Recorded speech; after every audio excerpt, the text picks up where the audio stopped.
Hello, believers, non-believers, and everyone in between. You're listening to Stories with Sapphire. I am Sapphire Sandalo. Now get cozy and open your mind because it's story time.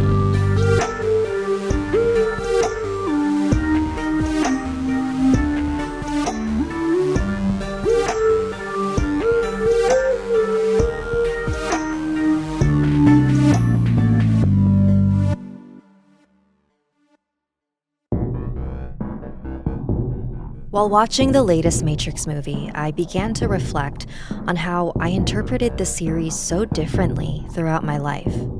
When I saw the first Matrix film in 1999, a lot of it went over my head. My 10-year-old brain consumed it as a very literal action movie about a guy going into a computer world. Then, 8 years later, when I rewatched it for a college philosophy class, I began to question my own reality and started theorizing how the Matrix could be more feasible than I thought. And it wasn't until I began working professionally in the paranormal when I realized that a glitch in the Matrix could be so much more terrifying than seeing the same cat twice. A glitch in the Matrix is a moment when everything you think you know about reality comes into question. Something appears out of nowhere. Something disappears inexplicably. Someone doesn't look quite right. This episode features true stories from people who experienced a glitch in the Matrix and that will make you question your own reality. First, I narrate a story about a college student who saw something unexpected in their dorm. Then, I speak with Jessica Stanton about the unsettling people she's met on different trips. And finally, I tell the tale of a skeptic who found something inexplicable that appeared in their bathroom.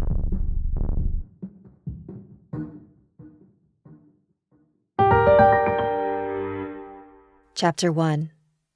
That's Not My Sweet Mate. Submitted by Jonah Lee.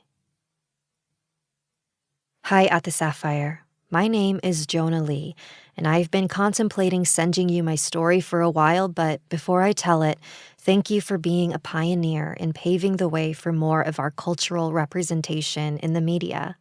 I'm always so happy to learn more, talk about, and just express what it means to be Filipino in any way, shape, or form. I always had something my family called a third eye, where in Filipino culture, it meant I was able to see or be more sensitive to out-of-the-ordinary occurrences. For example, I am usually able to correctly guess the biological genders of babies before they're born, communicate with those who have passed via dreams, see people's auras, and sense the presence of spirits. This story happened my sophomore year of college when I was living in a suite-style dormitory on campus.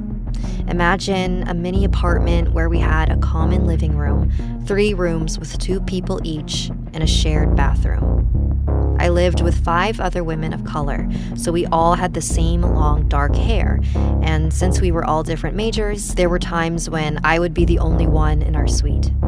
One day, I was coming back from class and saw 2 of my suite mates heading out to their lab and one getting ready for work. The other 2 suite mates were not there and already in class. I conversed with a suite mate getting ready for work. I'll call her Annie. My shift starts at 3:15, she told me. I looked at the time and it was 2:45 p.m. I was tired, so I told her to have fun at work and headed to my bed for a nap. Our dorm was so small that from my bed, I had a perfect view into Annie's room. I could see her whenever she sat at her desk, with her back facing me, or when she was on her bed. I had fallen asleep with my door open, and upon waking, I saw Annie at her desk. I called out and said, "Hey," but she didn't answer, so I figured she was blasting music in her earbuds again. I went on my phone for about 15 minutes and looked at the time. It was 4:15. I called out even louder, "Hey, I thought you had to work at 3:15. Did you get back early?" Still, there was no answer, so I decided to get up and talk to her. But as I looked up, I froze. Although I am nearsighted, I am still able to recognize people from a distance. I realized that the person sitting at that desk was not my suite mate. The most chilling part that I will never forget was how absolutely rigid this figure was. It sat on that chair with perfect posture, without any indication of movement whatsoever. It didn't seem humanly possible for anyone to be this still. I mustered up my courage while still staring at the figure. "Hello?" I lay there for a few minutes, frozen out of fear and unsure of whether this thing would suddenly get up or if I should go over and check. Without taking my eyes off the figure, I slowly got up from my bed and started walking towards Annie's room. I reached the corner of the dorm where the view of her desk gets blocked by the wall, and when I drew a sharp breath in and peered inside, the figure was gone. It was just Annie's empty desk, brightly lit with the lamp she left on. I closed the door to her room and called my boyfriend. I was too scared to be alone, and I wasn't sure if the figure had really left or was still somewhere in our dorm, watching me. I told my suite mates what happened. They didn't believe me, saying it was my drowsiness from my nap or the fact that I was nearsighted. But I knew what I saw. A week later, we had friends over in our common room, and I noticed some of my suite mates who were in Annie's room hadn't come out for a while. I went in and saw the two of them fearfully praying the rosary at the closet, located on the same side of Annie's desk. I joined them. Afterwards, I asked them what had happened. They said they heard banging from the inside of the closet. So I walked over to inspect it. Nothing. I knew it couldn't have been any of our friends in the common area because no one was hitting the walls or anything to make that kind of sound. Every time I tell this story, I get chills, remembering how absolutely still that figure was. It makes me wonder, why me? Why there? And why so motionless for so long?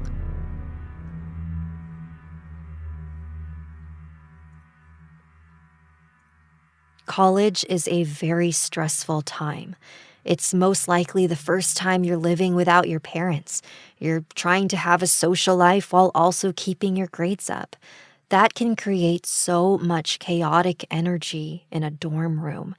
And in Jonalie's case, it might have been so potent that it manifested in Annie's room. I don't know how things were for Jonalie and her roommates for the rest of their time there, but I wonder if that entity was acting as a reminder to slow down, to be kinder to yourself before all the life and joy is sucked out of you and you become a motionless shadow of your former self. Chapter 2: The Black-Eyed Child. Okay. Hi, my name is Jessica Stanton. I am one of the co-hosts of Three Spooked Girls. I grew up in a very strict Christian household, so the whole dichotomy of good versus evil spirits was definitely what I was taught. I grew up hearing about the Holy Spirit and demons and stuff like that. Jessica has had several paranormal experiences throughout her life. Most of them she could write off as the wind or other rational explanation. But in both of the following stories, she is on a trip far from home and has a run-in with someone startling. In 2015, it was in August because it's when my husband's birthday is, and we went to Santa Cruz, and we were staying at this hotel that was like on top of this hill, which you had to pass like through a cemetery. And so like one side was like a cemetery and the other side was a hospital. I don't remember the name of it. It's a beautiful place. The main like lobby building where they have like a restaurant and like you can have weddings there looks out and you can see the ocean. The pool area was very nicely done. It was a nice place to stay. Our room, however, was just funky. Like it was like they had all this extra material left over, like curtains from one room, carpet from another room, bedspreads that like they matched each other but did not match the decor. It was like they just all threw it into this one room. And so I had gotten it off of like, you know, like Hotwire or something like that, like a discount site. So I'm like, oh, this is the room they give to people who it's the cheaper room. Now I know it's because it's haunted. We had checked into our room and decided immediately to go to the pool and swim. And while we were at the pool and swimming, a phone call was made from our room to the front desk demanding that we change. A male voice demanded that we change our rooms. And we like had come back and there was a knock at the door and it was the maid and also like a bellman to move our stuff. And I was like, none of us requested to move. This is weird. And I'm thinking at the time, like they just wrote down the wrong number. Like it's probably one of our neighbors. Well, we go to dinner, and when we were driving back from dinner, we drove past the cemetery, and I look over, and there's this, like, you know those, like, solar lights? But it's orange, which I thought was really weird, because typically they're white. And I was like, oh, that's really interesting. It's orange. So we go back to the room. We have a few drinks. It's my husband, myself, his cousin, and his wife, because, you know, it's cheaper to share a room. So we did. So Jennifer is on the inside and I'm on the inside. So we're the closest to each other, but we're also closer to the middle nightstand, which has the phone on it. And I rolled over and kind of woke up for a minute and saw a man reaching for our phone. He was like orangish glow, reaching for the phone. And I'm looking at him and he looks at me. You know, like how your mind just like suddenly like time doesn't exist. So it felt like a long time, but it was probably like 10 seconds. He was wearing a coat. I remember he was wearing like a jacket, like it kind of looked like worker jacket, very like rugged material. He did have a beard, but it was like very well kept. And he looked about 45 to 50. So I was like, oh, it's Santa Cruz. He could be like a fisherman. That was kind of the vibe I had gotten. And then he just like faded out of the room and left. So I was like, oh, okay. And then just turned over and went back to sleep. Obviously, he didn't want us there because he had called earlier to get us removed. But it seems like he's very polite. Like he's like, it's cool. Like you're here. I can't do anything. But if I could move you, I will move you. So obviously I turned over and went back to sleep, so I didn't feel afraid. I feel like if I was afraid, I would have at least woken my husband up and been like, what's happening? But I know that spirits can feel that place belongs to them and not others. So I had the feeling that he had claimed that space. You know, I don't know, maybe this was a long time ago and he lived there before the resort was built, or he had stayed there. I'm not sure, but he obviously felt attached to that particular space. And he's not mean about it, at least. He shares. When we checked out, it was kind of like one of those things when we told them, they didn't necessarily go, oh, that doesn't happen. They were like, oh, that's weird. You know, so it was kind of like, you know, it's a nice place, so they don't necessarily want to be known as like the haunted place in Santa Cruz because it's a nice resort. And I mean, they do beautiful weddings there. And if you thought it was haunted, you might not pay top dollar to get married at that resort. So it wasn't only Jessica who saw someone she wasn't expecting to see. The confusion went both ways. It was as if two separate realities were witnessing a glitch.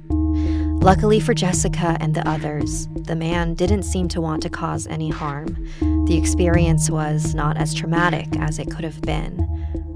But what happens when Jessica visits a location that has witnessed so much undeniable darkness, a place haunted by pure evil? We'll find out after the break.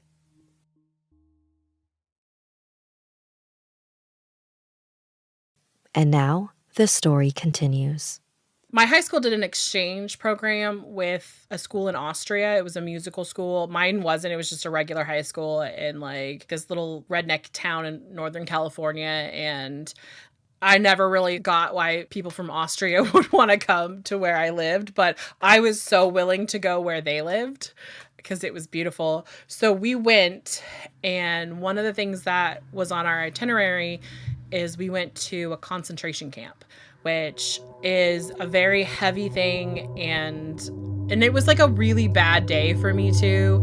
I was a little bit hungover, and then just being there emotionally, it's really hard if you are sensitive to spirits, and it was very much oppressive. And like they took us around places. So they actually took us into like the gas chamber and shut the door.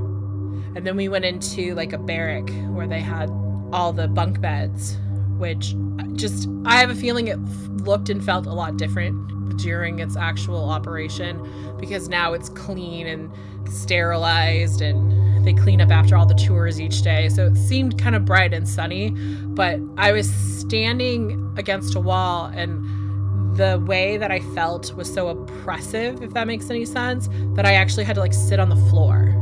Like, and I was like tears were coming out of my eyes because I could just feel like the pain and the anguish that was happening. And this particular concentration camp is called Mauthausen. And it was particularly bad because they had this like rock quarry, and they would have the prisoners carry 200-pound boulders up, these like huge big rocks on their backs up. And the guards were so horrible. For sport, they would just come along and whack them in the leg so that they would drop it. And a lot of times the fall would kill them because they were so like emaciated, but then they would kill several people behind them because the rocks would just be a pileup. So they had a very big cemetery, and the people who've taken over and kind of done it, they've redone the cemetery. They've tried to give everyone a headstone. I mean, it was so many, but they were really trying to turn it into like a place of remembrance and make it a little bit more like reverent to what these people went through. And I was standing there, and this other kid who was standing there, and his name was Chris, and we were standing near each other. And to kind of preface, I was a docent in high school for like a local Adobe, so I would dress up in like period garb and like act for like kids who came through, like their school would come through, and we would pretend we were in the 1850s and make bricks and stuff like that. So when I turned and I saw this kid in like one of the striped outfits, that's where my mind went, was like, oh, they have reenactors, which I was like, that's really weird that they have children. But then I'm like staring at him, and it just doesn't feel right. So I say to the guy next to me, do you see that? And he's like, yes. So we both just like instinctively started walking towards the child, and the child walked straight ahead and walked between two buildings. So we followed, and when we got to like where we could see down into the alleyway between the two buildings, the child stopped, turned and looked at us, had completely black eyes, like a freaking terrifying smile, and then just walked into the building. So I'm thinking there's a door, and I'm like, oh my God, somebody's like, at this point, like my mind is like, what did I just see? Is this a prank? And so we walked down, and it was just a solid brick wall. There was no doorway. There was nothing. I was really freaked out by it. I was like, this is not right. And the fact that it had like a grimace on its face and the black eyes, I mean, my mind at 16, not understanding what different types of paranormal were out there, I was like, this is a demon. That's what this is. That's where my mind went. Like, that's a demon child. But that was, for me, like, defining my view of the paranormal. That was my really first big understanding that there's other things out there besides, like, angels and demons. I didn't even realize what it was until we started the podcast, because when we very first started our podcast, the first episode we ever did was on Black-Eyed Children. And I was like, that is what I saw. If I was an entity and I needed energy to pull off of to like manifest myself, a concentration camp would be the perfect place to do it, because you're right there. Black-Eyed Children have become more well-known over the last couple of years due to the many encounters circulating the internet.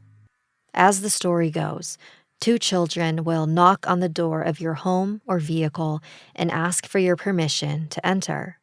They look like normal children, with one very notable exception: their completely blacked out eyes. If you let them in, they will bring misfortune, sickness, and even death. Entities that look like children require extra precaution. They may be something taking on the appearance of a child to lure you into a false sense of safety. This particular child was leading Jessica and Chris somewhere before disappearing. And they both came out of that moment shaken and disturbed. Perhaps whatever this child was wanted them to catch a millionth of a glimpse of the darkness that so many innocent people experienced there. Jessica and her co-host Tara make sure to bring that level of empathy to their own paranormal and true crime podcast, Three Spooked Girls. Like, obviously, when you're telling someone's story like Ted Bundy or Jeffrey Dahmer or someone like that, you have to tell their story because they're what people are interested in.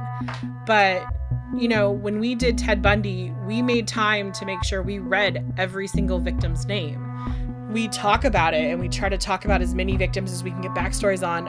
Also, I think with cold cases, we love to share them, because what if somebody who's listening to us hears the story and goes, oh, I'm from that area. Oh my God, I know that. I saw something. I never knew, like, they didn't connect it. Make sure you check out their show, and who knows, maybe you can one day help solve a case.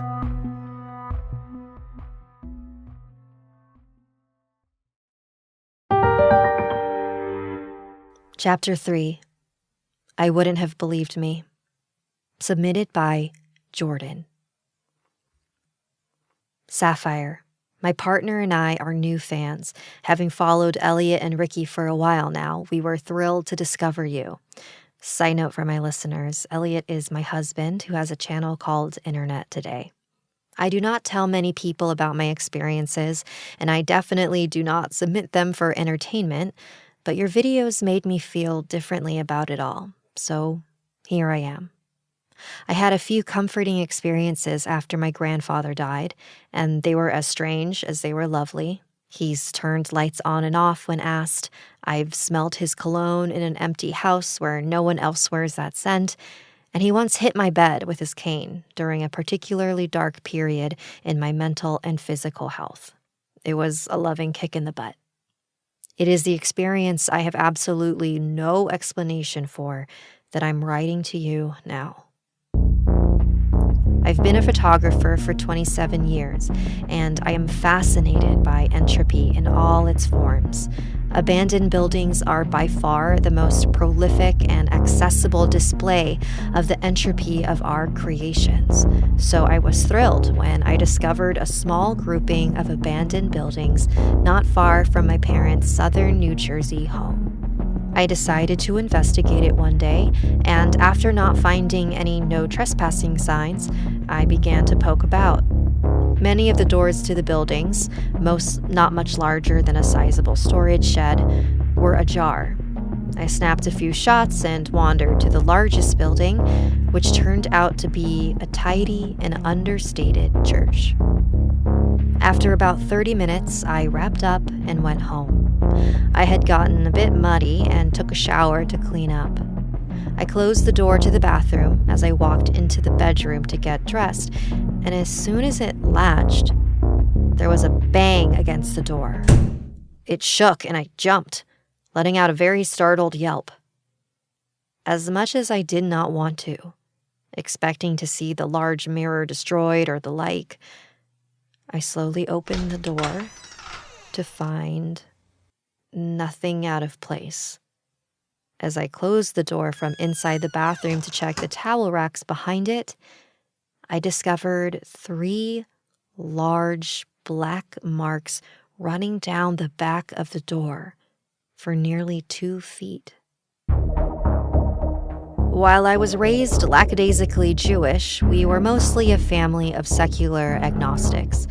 No one else was home at the time, so I got dressed and booked it to a local shop specializing in the supernatural. I purchased burning sage and cleansed the house as best I could without much knowledge of such things. I never spoke of it to my parents. Thankfully, there were no more ominous incidents after that. I began to ask permission to any land that is connected to people passing. I photographed several cemeteries since this incident, and I'm always careful to speak kindly and ask permission from the residents. So far, it seems to have worked, and I'll continue to ask permission from abandoned spaces or consecrated grounds for the foreseeable future. 11 years later, and I'm still not sure what to make of it all. I know what happened and what I saw, but if someone else had told me this story, I would be quietly and, yes, hypocritically, skeptical. When things show up in 3s, marks in particular, it's sometimes thought of as a sign of a demonic entity because it's mocking the Holy Trinity. That doesn't necessarily mean that what made these marks was a demon, but whatever it was definitely wanted attention.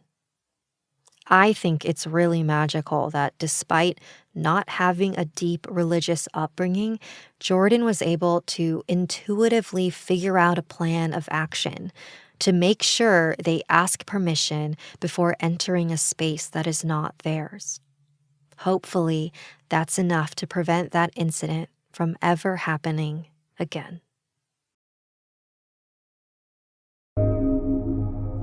We are the most present when we are confronted with information that is completely new. It's why travel is so exhilarating, why learning a new skill is so engaging, why being a kid is so exciting. A glitch in the matrix forces you to be fully present in the moment.